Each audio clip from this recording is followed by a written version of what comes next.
Good afternoon, everyone. Please sit. Myself, Dr. Nikita. അപ്പോൾ ഇന്നത്തെ day actually ഇന്നത്തെ day അല്ല, ജൂൺ 26 ആണ്. നമ്മൾ ഇന്നത്തേക്ക് സിംബലൈസ് ചെയ്യുന്നേ ഉള്ളൂ. നിങ്ങൾക്ക് അറിയാമല്ലോ 26ന്റെ പ്രത്യേകത എന്താണെന്ന് എല്ലാവർക്കും അറിയാമെന്ന് വിശ്വസിക്കുന്നെങ്കിലും ഞാൻ ഒന്നുകൂടെ പറയാം. International day against drug abuse and illicit trafficking ആണ്. അപ്പോൾ അതിനെക്കുറിച്ച് ഡീറ്റെയിൽ ആയിട്ട് സീരിയസ് ആയിട്ട് നമ്മുടെ പ്രിൻസിപ്പൽ മാഡവും ഞങ്ങളുടെ വിമല മാഡവും ഒക്കെ പറഞ്ഞു, ഇനിയും പറയും. ഞങ്ങൾ സീരിയസ് അല്ലാത്ത രീതിയിൽ ഒരു സ്റ്റോറി ബേസ്, ഒരു കഥ രീതിയിൽ നിങ്ങളുടെ മുമ്പിൽ അവതരിപ്പിക്കുകയാണ്. അപ്പോൾ എല്ലാവരും ശ്രദ്ധിച്ചിരിക്കണം കേട്ടോ, ഒരുപാട് ടൈമൊന്നും എടുക്കില്ല. ലാസ്റ്റ് കുറച്ച് ക്വസ്റ്റ്യൻസ് ഒക്കെ ഉണ്ടാവും, അപ്പോൾ ഇതൊന്ന് ശ്രദ്ധിച്ചിരിക്കാം. അപ്പോൾ ഞങ്ങൾ സ്റ്റാർട്ട് ചെയ്യണം. ഓക്കെ?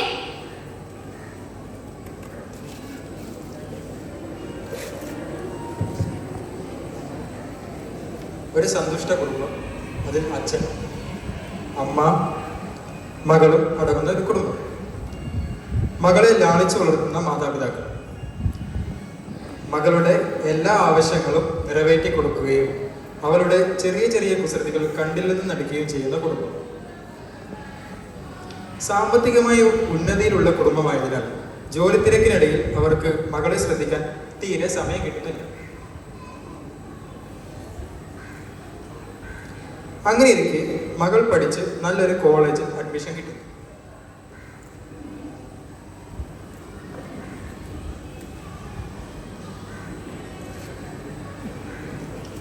കോളേജിലെത്തി പുതിയ ഫ്രണ്ട്സും ക്ലാസ്സും ഒക്കെയായി അവൾ പെട്ടെന്ന് തന്നെ അടുക്കുന്നു. കോളേജിലെ വിശേഷങ്ങളെല്ലാം അമ്മയോടും അവൾ പങ്കുവെക്കാറുണ്ട്. അമ്മ അത് സന്തോഷത്തോടെ കേൾക്കാറുമുണ്ട്.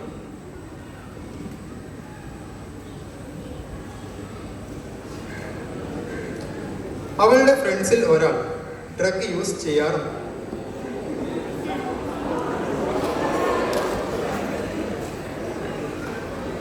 ഒരിക്കൽ അവളോട് ഒന്ന് ഉപയോഗിച്ച് നോക്കുന്നു എന്ന് ആ ഫ്രണ്ട് ചോദിക്കുന്നു.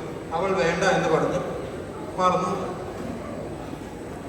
അങ്ങനെ അവർ വീണ്ടും വീണ്ടും അവളോട് ഇടയ്ക്കിടയ്ക്ക് ഡ്രഗ്സിനെ കുറിച്ച് പറഞ്ഞുകൊണ്ടിരിക്കും. ഒരിക്കലൊന്ന് ട്രൈ ചെയ്ത് നോക്കാമെന്ന് കരുതി അവൾ ഡ്രഗ് യൂസ് ചെയ്യാൻ തുടങ്ങുന്നു.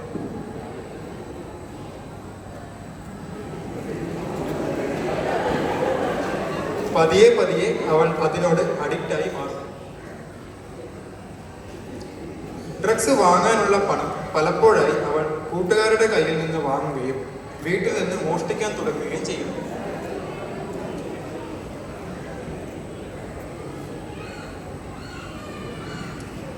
തൻ്റെ മകളുടെ സ്വഭാവം വല്ലാതെ മാറിയിരിക്കുന്നതായി അമ്മ ശ്രദ്ധിക്കുന്നു.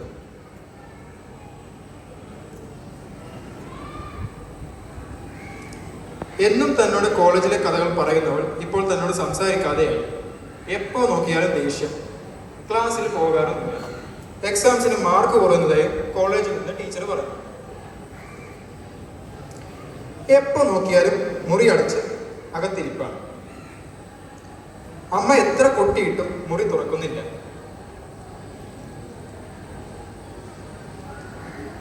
അങ്ങനെ ഇരിക്കെ ഒരു ദിവസം അമ്മ നെഞ്ചുവേദന വന്ന് കുഴഞ്ഞു വീഴുന്നു. അമ്മയെ അച്ഛൻ പെട്ടെന്ന് തന്നെ ഹോസ്പിറ്റലിലേക്ക് കൊണ്ടുപോകുന്നു. അമ്മ ഹോസ്പിറ്റലിൽ അഡ്മിറ്റ് ആവുന്നു. ഹോസ്പിറ്റൽ ബില്ലടക്കാൻ അച്ഛന് പണം തികയാതെ വരുന്നു. അച്ഛൻ സ്വരുക്കൂട്ടി വെച്ച പണം വീട്ടിൽ അന്വേഷിക്കാൻ വരുന്നു. വീട്ടിൽ അന്വേഷിച്ചപ്പോൾ പണം കാണുന്നില്ല.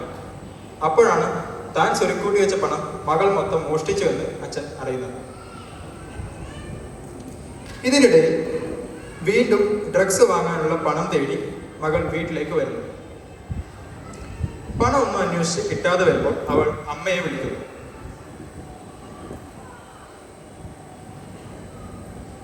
അമ്മയെ വിളിച്ച് കിട്ടുന്നില്ല. കുറെ നേരം വിളിച്ചു കഴിഞ്ഞ് അച്ഛനാണ് ഫോൺ എടുക്കുന്നത്. അച്ഛൻ അവളോട് കാര്യങ്ങൾ പറയുന്നു. അമ്മ ഹോസ്പിറ്റലിലാണെന്നും ഇത്രയും ദിവസം അസുഖബാധിതയായി അമ്മ കിടപ്പിലായിരുന്നെന്നും അമ്മയുടെ ട്രീറ്റ്മെന്റിന് വേണ്ടി കരുതി വെച്ച പണമാണ് താൻ ഡ്രഗ്സ് വാങ്ങാൻ വേണ്ടി ഉപയോഗിച്ചതെന്ന സത്യം അവൾ തിരിച്ചറിയുന്നു. അമ്മയെ കാണാൻ അവൾ ഹോസ്പിറ്റലിലേക്ക് പോകുന്നു. അവിടുന്ന് താൻ ചെയ്ത തെറ്റുകൾ എന്താണെന്ന് അവൾ പതിയെ പതിയെ മനസ്സിലാക്കുന്നു.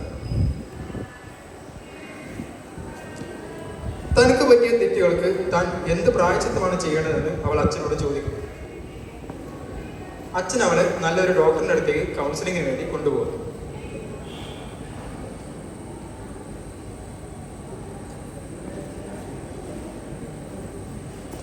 Hello, good afternoon. ഒരു ചെറിയൊരു ബ്രേക്ക്.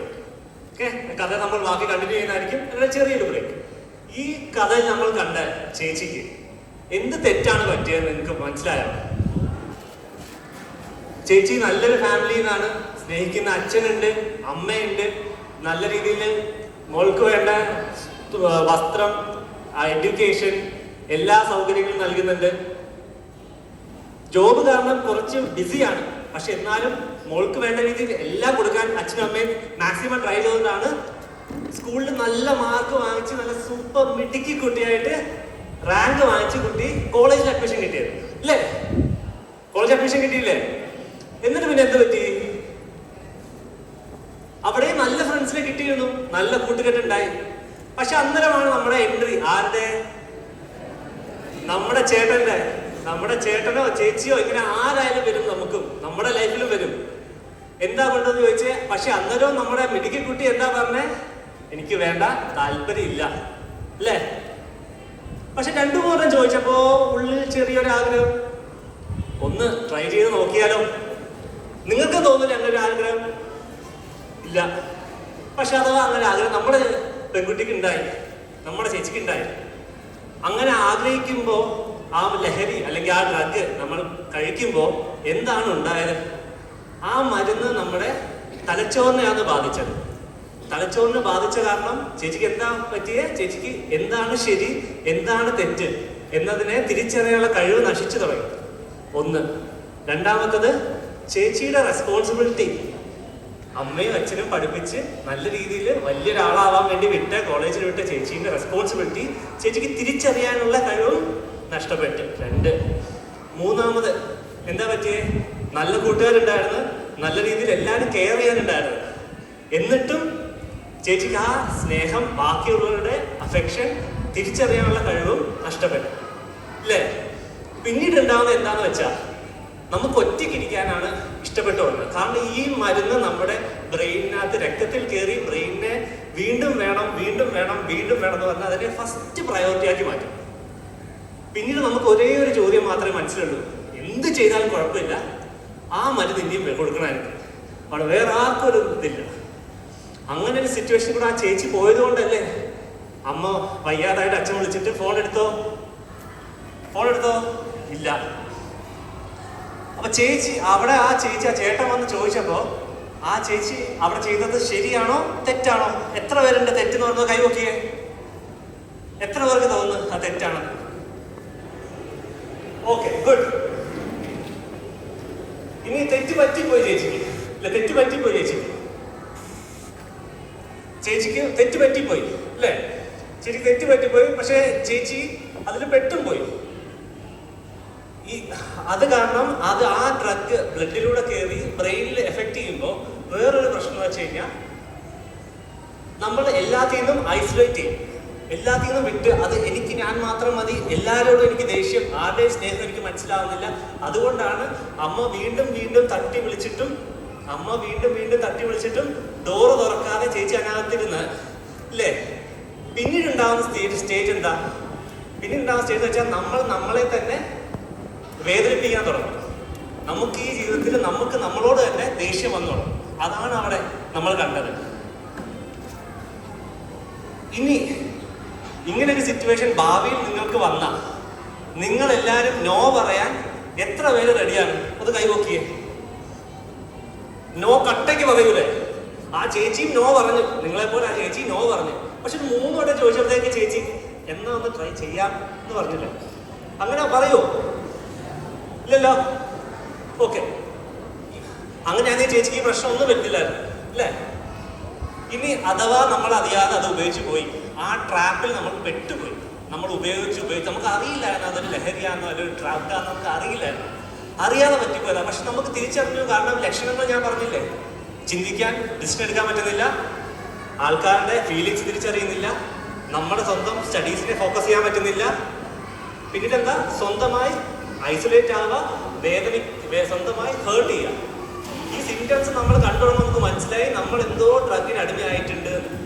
അങ്ങനെ ഒരു സിറ്റുവേഷൻ വന്നാൽ എങ്ങനെ അതിൽ നിന്ന് രക്ഷപ്പെടാന്നുള്ളത് ഞാൻ എൻ്റെ സീനിയർ ഡോക്ടറായ ഡോക്ടർ വിമല മാമിനോട് ചോദിക്കാം.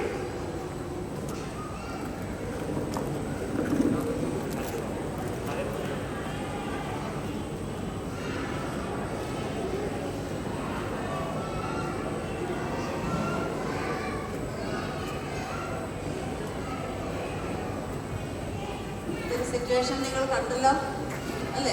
നമുക്കിത് സ്റ്റേജിൽ കാണുമ്പോൾ നമുക്കിത് വളരെ ചിലപ്പോൾ സങ്കടം വരും, സന്തോഷം വരും ഒക്കെ. പക്ഷെ നമുക്കിത് ലൈഫിൽ വന്നാൽ നിങ്ങൾ അറിയേണ്ട കാര്യങ്ങൾ ഇതിനകത്ത് എന്തൊക്കെയാണ് ഇതിൻ്റെ ലക്ഷണങ്ങളൊക്കെ കുറച്ച് പറഞ്ഞു കുറേ കൂടെ ഉണ്ട്. അതിനകത്ത് നമ്മൾ ഒരു മുറി അടച്ചിരിക്കുക, തന്നെ ഇരിക്കുക, മൊബൈൽ നോക്കിക്കൊണ്ടിരിക്കുക, ഭയങ്കര ദേഷ്യം. നമുക്കൊരു കാര്യം വന്നാൽ റിയാക്ട് ചെയ്യുന്ന പോലെ ആയിരിക്കില്ല, ഓവർ റിയാക്ഷൻ വരും, സങ്കടം വരും, എല്ലാവരുടെയും ദേഷ്യം വരും, ആരെയും അഭിമുഖീകരിക്കാൻ പറ്റത്തില്ല. ഇതൊക്കെയാണ് അതിൻ്റെ ചില പിന്നെ കുറേ ലക്ഷണങ്ങളോടുണ്ട്. എന്തൊക്കെയാണ് ലക്ഷണങ്ങൾ എന്ന് പറഞ്ഞാൽ നമ്മുടെ ക്ലിനിക്കലായിട്ട് നമുക്ക് കാണുന്ന കുറേ കാര്യങ്ങളുണ്ട്. വായിക്കകത്ത് ഉമിനീര് വറ്റിപ്പോവുക, നമുക്ക് സംസാരിക്കാൻ സംസാരിക്കാനായിട്ട് പറ്റത്തില്ല. നമ്മുടെ കണ്ണിൽ വേറെയുള്ള കാഴ്ചകളൊക്കെ നമുക്ക് കാണാൻ പറ്റും. നമ്മൾ കാണാതെ വേറെ എന്തെങ്കിലും ഒരു മായാലോകം പോലെ എന്തെങ്കിലുമൊക്കെ നമ്മുടെ കണ്ണിന് ഉള്ളിൽ വെട്ടം വരും. വേറെ ഓരോ കാര്യങ്ങൾ നമ്മുടെ മുന്നിലൂടെ ഇങ്ങനെ പാസ് ചെയ്യുന്ന പോലെ തോന്നും. പിന്നെ കണ്ണ് ചുമന്നിരിക്കും. പിന്നെ എന്താ വരുന്നത്? ഭയങ്കര ദേഷ്യം. പിന്നെ നമ്മൾ ഉറക്കം കിട്ടത്തില്ല. ഉറക്കം കിട്ടാതെ കുറച്ച് ദിവസം ഉറക്കം കിട്ടാതിരിക്കുമ്പോൾ തന്നെ നമുക്ക് വളരെയധികം ബുദ്ധിമുട്ടുകളുണ്ടാകും. പിന്നെ പിന്നെ ഇങ്ങനെയുള്ള കുട്ടികളുടെ പല്ല് പൊടിഞ്ഞു കുറച്ച് നാൾ കഴിയുമ്പോൾ ഈ ഡ്രഗ് ചെയ്തിട്ട് പല്ല് നശിച്ചു പോകും. നമ്മുടെ കോൺസെൻട്രേറ്റ് ചെയ്യാൻ പറ്റില്ല, നമുക്കൊരു കാര്യത്തിൽ ഉറച്ച് ഒന്നും ചെയ്യാൻ പറ്റാത്തൊരവസ്ഥ. ഇതെല്ലാം കഴിഞ്ഞ് നമ്മൾ ഇടയ്ക്കിടയ്ക്ക് മാതാപിതാക്കളോ ആരെങ്കിലും ഇവരെ എങ്ങനെ നമ്മൾ ഫ്രണ്ട്സ് ആയാലും മതി, അവരുടെ ബാഗോ അവരുടെ മുറിയോ ഒക്കെ ഇങ്ങനെ കാണുമ്പോൾ നമുക്കൊരു സംശയം തോന്നുമ്പോൾ അവരെ ഒന്ന് നോക്കാൻ നിരീക്ഷിക്കാൻ ശ്രമിക്കുക. അപ്പോൾ അവരുടെ മുറികളിൽ സാധാരണ ഈ കടലാസുകൾ കാണും. കടലാസുകൾ സാധാരണ നോട്ടുകളാണ് കാണുന്നതാണ്. സാധാരണ നമ്മളെങ്ങനെ നോട്ട് മടക്കുന്നത്? ഇങ്ങനല്ലേ മടക്കുന്നത്. ഇവരുടെ കയ്യിലുള്ള നോട്ടുകൾ എപ്പോഴും ഇങ്ങനെയായിരിക്കും. പേപ്പർ ആയാലും നോട്ടായാലും ഇങ്ങനെയായിരിക്കും മടക്കുന്നത്. അങ്ങനെയുള്ള പേപ്പറുകൾ ഉണ്ടോ എന്ന് നോക്കുക. ഇതെല്ലാം ഒരു ശൃംഖലയുടെ ഭാഗമായിട്ട് ഉണ്ടാകുന്ന കാര്യങ്ങളാണ്. പിന്നെ പേപ്പറുകൾ ഇങ്ങനെ റോളായിട്ട് ചുരുട്ടി വെക്കുക. ഇങ്ങനെ റോളായിട്ട് ചുരുട്ടിയ പേപ്പറുകൾ അവരുടെ മുറിയുന്ന ബാഗിൽ നിന്നോ കിട്ടാനുള്ള സാധ്യതയുണ്ട്. പിന്നെ ATM കാർഡ് പോലുള്ള കാർഡുകൾ, അതൊക്കെ എന്തിനാണെന്ന് ഞാൻ വിശദീകരിക്കുന്നില്ല, പക്ഷെ അതിനൊക്കെ ഓരോ ഉദ്ദേശമുണ്ട്. അപ്പോൾ അങ്ങനെയുള്ള കാർഡുകൾ കിട്ടും. അപ്പോൾ ഇങ്ങനെയുള്ള സാധനങ്ങൾ. പിന്നെ അവരുടെ മുറിയിൽ നിന്ന് ഇതിൻ്റെ പ്ലാസ്റ്റിക് കവറുകൾ, ഒഴിഞ്ഞ പ്ലാസ്റ്റിക് കവറുകൾ കിട്ടും. അപ്പോൾ ഇതൊക്കെ ഒരു ലക്ഷണമാണ്. അപ്പോൾ വീട്ടിലുള്ള രക്ഷകർത്താക്കളും ബാക്കിയുള്ള ആൾക്കാരും ഇതിനെപ്പറ്റി ഒന്ന് അറിഞ്ഞിരിക്കുക. പിന്നെ നമുക്ക് അവർക്ക് എന്തൊക്കെ ചെയ്യാൻ പറ്റും എന്നുള്ളതാണെങ്കിൽ ഇതിനുള്ള സാഹചര്യങ്ങൾ എന്തൊക്കെയാണെന്ന് പറഞ്ഞാൽ വീട്ടിൽ മിക്കപ്പോഴും ഒറ്റയ്ക്കായിരിക്കും കുട്ടികൾ. മിക്ക കുട്ടികൾ ഇപ്പോൾ അച്ഛനും അമ്മയും ജോലിക്ക് പോവുകയാണെങ്കിൽ അവർ ഒറ്റയ്ക്കിരിക്കും. അവരെ ആ ഒരു സാഹചര്യത്തിൽ അപ്പോൾ ചിലപ്പോൾ നമ്മുടെ അച്ഛനും അമ്മയും പോകേണ്ടി വരും. ഒരു കുട്ടിയെ എനിക്കറിയാവുന്ന ഒരു കുട്ടിയെ വിളിച്ചുകൊണ്ട് വന്നപ്പോൾ അവർ പറഞ്ഞു, എൻ്റെ അമ്മയ്ക്ക് എന്നോട് സ്നേഹമില്ല, രാവിലെ നേരം വെളുക്കുന്നതിന് മുമ്പേ ജോലിക്ക് പോകും, രാത്രിയിലേ എത്തുള്ളൂ. ആ അമ്മ എത്രയോ കഷ്ടപ്പെട്ടാണ് 5 മണിയുടെ വേണാടിനെ കയറിയിട്ട് വൈകിട്ട് 5 മണിക്ക് തിരിച്ചെത്തുന്നത് കോട്ടയത്ത് നിന്ന്. ആ അമ്മയ്ക്ക് സ്നേഹം ഇല്ലാത്തതുകൊണ്ടാണോ പോകുന്നത്? ആണോ അല്ലയോ? അമ്മയ്ക്ക് സ്നേഹം കൂടുതലുള്ളത് കൊണ്ടാണ്. എന്നെ മൈൻഡ് ചെയ്യുന്നില്ല, എൻ്റെ കാര്യങ്ങൾ അന്വേഷിക്കുന്നില്ല. നമ്മൾ അതിൻ്റെ ഇടയിൽ അപ്പം നമുക്ക് എന്ത് കാര്യം ഉണ്ടാവണം? അങ്ങോട്ടും ഇങ്ങോട്ടുള്ള കമ്മ്യൂണിക്കേഷൻ, നമ്മളെ വീട്ടുകാർ തമ്മിലുള്ള കമ്മ്യൂണിക്കേഷൻ. കുടുംബം എന്ന് പറഞ്ഞാൽ അതിൻ്റെ അർത്ഥം എന്താണ്? കുടുംബം ഇമ്പമുള്ളത്, അല്ലാതെ കുടുംബം ഭൂകമ്പം നടക്കരുത്, അല്ലേ? ഇപ്പം നമ്മുടെ വീടുകളിലൊക്കെ ഭൂകമ്പമാണ് പലപ്പോഴും നടക്കുന്നത്, അല്ലേ? അച്ഛൻ പറയുന്ന അമ്മയ്ക്ക് ഇഷ്ടപ്പെടില്ല, പിള്ളേർ പറയുന്ന അച്ഛന് ഇഷ്ടപ്പെടില്ല, അങ്ങനെ. അപ്പം നമ്മൾ അങ്ങനെ ഒരു കൂട്ടായ്മ ഉണ്ടാവും. പിന്നെ അതുപോലെ തന്നെ നമുക്ക് ഈ നമ്മുടെ വീട്ടിൽ നിന്ന് നോക്കുമ്പോൾ നമ്മളിപ്പം 4 ചുറ്റും നോക്കിയാൽ നമുക്കെന്തോ മതിൽ മാത്രമേ കാണത്തുള്ളൂ, ഇല്ലേ? അപ്പുറത്തെ വീട് കാണത്തില്ല, ഒരു പച്ചയായിട്ടൊന്നും കാണത്തില്ല. ചിലപ്പോൾ ഈ പരിസരത്തൊക്കെ കാണും, പക്ഷെ കുറച്ചുകൂടെ സിറ്റിയിലൊക്കെ ചെന്ന് കഴിഞ്ഞാൽ മതിൽ സ്ക്രീനുകളായിരിക്കും കാണുന്നത്. അതിൻ്റെ അപ്പുറത്ത് എന്താ നടക്കുന്നതെന്ന് നമുക്കറിയാൻ പറ്റത്തില്ല. മിക്ക കുട്ടികളെ ചിലപ്പോൾ വെളിയിലിറക്കി വിടാനും മാതാപിതാക്കൾക്ക് പേടിയുണ്ടാകും. പക്ഷെ അങ്ങനെ ഒരു സാഹചര്യത്തിൽ പിന്നെ നമുക്ക് ഉള്ള സമയം മുഴുവൻ നമ്മൾ എന്താ ചെയ്യുന്നത്? നമ്മൾ മൊബൈലിലാണ് ചിലവഴിക്കുന്നത്, അല്ലേ? മൊബൈലിലാണ് ചിലവഴിക്കുന്നത്. അപ്പോൾ അച്ഛനും അമ്മയും കൂടുന്ന ഒരു സമയത്ത് നിങ്ങൾ പരസ്പരം കമ്മ്യൂണിക്കേറ്റ് ചെയ്യുക. കമ്മ്യൂണിക്കേറ്റ് ചെയ്തിട്ട് നമ്മൾ എന്താ, നിങ്ങളുടെ ആവശ്യം എന്തുവാ, നിങ്ങളുടെ പ്രശ്നങ്ങൾ എന്താ എന്നൊക്കെ പറയുക. പിന്നെ എക്സസൈസ്, ഒരു കുട്ടിക്ക് മിനിമം 2 മണിക്കൂറെങ്കിലും ഫിസിക്കൽ എക്സസൈസ് വരും. ഇതിനകത്ത് ഒരു ബയോളജിക്കൽ കാര്യം കൂടെ ഉണ്ട്. കാരണം ഇങ്ങനെ എക്സസൈസ് ചെയ്യുന്ന വഴി നമ്മുടെ കുറച്ച് ഹോർമോൺസ് നമുക്ക് ഉണ്ടാവും. നമ്മുടെ എൻഡോർഫിൻ എന്ന് പറഞ്ഞൊരു ഹോർമോൺ ഉണ്ട്, അത് ഹാപ്പി ഹോർമോൺസ് ആണ്. ആ ഹോർമോൺസ് നമുക്ക് റിലീസ് ചെയ്യും. പിന്നെ നമുക്ക് ബ്ലഡ് ഫ്ലോ കൂടും. നമ്മുടെ ബ്രെയിനിലോട്ടുള്ള ബ്ലഡ് ഫ്ലോ കൂടിയിട്ട് നമ്മുടെ പഠിക്കാനുള്ള പിന്നെ ബുദ്ധി കൂടും, ജാഗ്രത കൂടും, നമുക്ക് പഠിക്കാനുള്ള കപ്പാസിറ്റി കൂടും. ഇതെല്ലാം നമുക്ക് ഉണ്ടായി വരുവാണ്. അപ്പോൾ അതുകൊണ്ട് നമ്മൾ ഇങ്ങനെയുള്ള കാര്യങ്ങൾ ഒറ്റയ്ക്കിരിക്കുന്ന ഒഴിവാക്കുക. നമ്മുടെ കൂട്ടുകാരെ നമ്മൾ വ്യക്തമായിട്ട് തിരിച്ചറിയണം. പലതരത്തിലുള്ള ട്രാപ്പുകൾ നമ്മുടെ ചുറ്റുമുണ്ട്. പക്ഷേ അത് നമുക്ക് വിരയാകാതിരിക്കാൻ നമ്മൾ ശ്രദ്ധിക്കുക. ഏതെങ്കിലും ഒരു കൂട്ടുകാർക്ക് അല്ലെ കൂട്ടുകാരന് ഇങ്ങനെ സംഭവിച്ചിട്ടുണ്ടെങ്കിൽ അവരുടെ മാതാപിതാക്കളെയോ ടീച്ചറിനെയോ അവരുടെ ഫ്രണ്ട്സിനെ, പണ്ട് കാലത്തൊക്കെ നമുക്ക് ഒരുപാട് ഫ്രണ്ട്സ് ഉണ്ടായിരുന്നു. ഫ്രണ്ട്സ് എന്ന് പറഞ്ഞാൽ ഇങ്ങനെ നല്ല നല്ല സുഹൃത്തുക്കളുണ്ടായിരുന്നു. നമുക്ക് എല്ലാം തുറന്നു പറയാവുന്ന സുഹൃത്തുക്കൾ. ഇപ്പം നമ്മുടെ സുഹൃത്തിനെ അന്വേഷിക്കുമ്പോൾ ആ സുഹൃത്ത് ഒരു മൊബൈലിലായിരിക്കും. നമ്മുടെ വീട്ടിൽ ചെന്നാലും നമുക്ക് എത്രയാണ് നിങ്ങളുടെ സ്ക്രീൻ ടൈം വേണ്ടത്? സ്ക്രീൻ ടൈം കൂടുന്ന അനുസരിച്ച് നമ്മുടെ കപ്പാസിറ്റി, എല്ലാത്തിനുമുള്ള പഠിക്കാനുള്ള കപ്പാസിറ്റി, ബുദ്ധിപരമായ കപ്പാസിറ്റി, കമ്മ്യൂണിക്കേറ്റ് ചെയ്യാനുള്ള കപ്പാസിറ്റി എല്ലാം കുറയുകയാണ്. അപ്പോൾ അതുകൊണ്ട് നമ്മൾ അതിനോട് നമ്മൾ ശ്രദ്ധിക്കുക. അച്ഛനും അമ്മയും പറയുന്നതിനെ അനുസരിക്കാൻ മാക്സിമം ശ്രമിക്കുക. അവരുമായിട്ട് നിങ്ങൾക്ക് പ്രശ്നങ്ങൾ കാണും, നിങ്ങൾ അവരുമായിട്ട് കമ്മ്യൂണിക്കേറ്റ് ചെയ്യുക. ഓക്കെ. അപ്പോൾ ഇനി എത്ര പേര് ഇതിനകത്ത് എല്ലാവരും നോ എന്നാണ് പറഞ്ഞത്, അല്ലേ? നമുക്കിങ്ങനെ നിങ്ങൾക്ക് ജീവിതത്തിൽ നിങ്ങൾക്ക് ഏറ്റവും ഇഷ്ടമുള്ളവര് അമ്മയാണ്, അല്ലേ? അപ്പൊ ഇങ്ങനെ ഒരു സാഹചര്യം വന്നാൽ നമ്മൾ ആരെ ഓർക്കണം? അമ്മയെ ഓർക്കണം. അച്ഛനെ മറക്കാമോ? അച്ഛനെ മറക്കാൻ പാടില്ല. അച്ഛനില്ലാതെ നമുക്ക് എക്സിസ്റ്റൻസ് കുറവാണ്, അല്ലേ? അമ്മ ഒരു താങ്ങാണെങ്കിൽ അച്ഛൻ വലിയൊരു തണലാണ്. അപ്പൊ അമ്മയെ ഓർക്കുക, അച്ഛനെ മറക്കാതിരിക്കുക. നമ്മുടെ ജീവിതമായിരിക്കണം നമ്മുടെ ലഹരി, അല്ലേ? അല്ലാതെ ഈ ലഹരിയൊക്കെ നമുക്ക് ടെമ്പററി ആയിട്ട് കിട്ടുന്ന ഒരു ഹാപ്പിനെസ്സേ ഉള്ളൂ. ജീവിത ലഹരിയായാൽ നമുക്ക് അങ്ങോളം നമുക്ക് അതിൻ്റെ സന്തോഷവും ആനന്ദവും നമ്മുടെ മനസ്സിൻ്റെ ഒരു സമാധാനവും എല്ലാം കിട്ടും. അപ്പൊ ഇന്ന് പ്രതിജ്ഞ എടുക്കുമല്ലേ?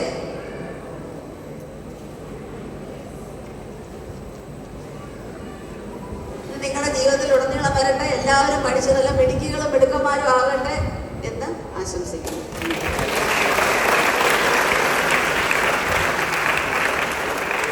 തനിക്ക് പറ്റിയ തെറ്റുകൾ അവൾ മനസ്സിലാക്കുകയും പിന്നീട് നല്ല രീതിയിൽ പഠിച്ച് ഭാവിയിൽ ഒരു കലക്ടറായി മാറുകയും ചെയ്യും.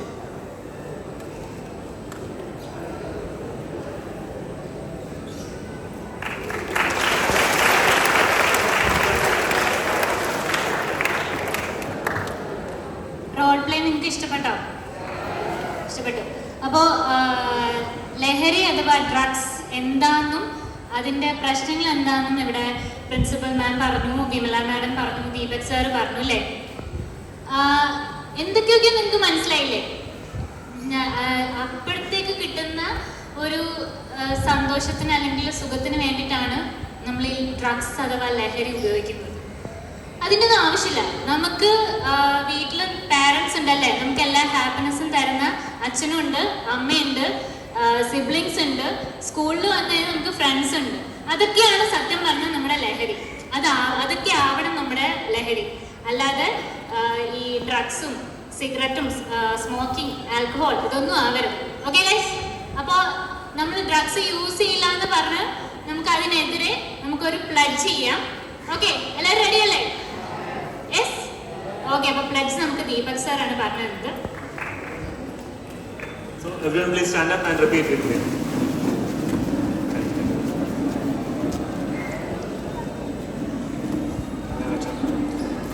മാനവരാശിയെ തകർക്കുന്ന മാരക വിപത്താണ് മയക്കുമരുന്ന് എന്ന യാഥാർത്ഥ്യം ഞാൻ തിരിച്ചറിയുന്നു. ലഹരി വസ്തുക്കളെ ഉപയോഗം ഇത് ഉപയോഗിക്കുന്ന വ്യക്തിയോടൊപ്പം കുടുംബത്തെയും സമൂഹത്തെയും പൂർണ്ണമായും നശിപ്പിക്കുമെന്നും ഞാൻ മനസ്സിലാക്കുന്നു. ഞാനും എൻ്റെ സമൂഹവും ലഹരിയിൽ വീഴാത്തതിനുള്ള എല്ലാ ശ്രമവും ഞാൻ നടത്തും.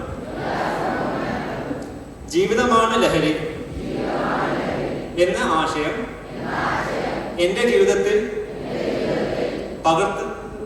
പകർത്തുന്നതിനോടൊപ്പം മറ്റുള്ളവരുടെ ജീവിതത്തിൽ ഈ ആശയം പകർത്തുന്നതിന് ഞാൻ പ്രയത്നിക്കുകയും ചെയ്യും.